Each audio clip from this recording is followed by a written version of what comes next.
I think in your book you highlighted a very important point in the same context, and I quote, "Democracy is unlikely to take root and flourish when those who may challenge the authoritarian order must first calculate the potential personal material cost of governmental retribution."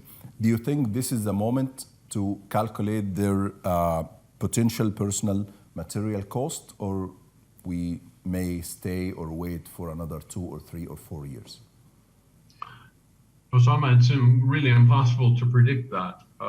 Clearly, given the economic circumstances and clearly the profound insensitivity of President Sisi himself, and the callousness with which people are treated, let's say when roads are built, virtually next to their house, and the idea that this is in Egypt that most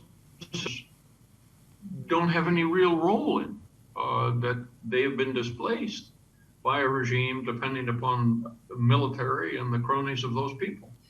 So there's every reason for an average Egyptian to feel quite alienated from this regime. But at the same time, the repressive apparatus is such that they're frightened to death of it. So if that fear were to be substantially reduced, then I think you would see reactions of a pretty serious sort. And that's why you're not going to see that repression reduced. He cannot afford to do it. So that then leads up against the international community. And the international community is increasingly disenchanted with this government. It's disenchanted with its human rights abuses. It's disenchanted with its economic performance. It's disenchanted with its military dominance.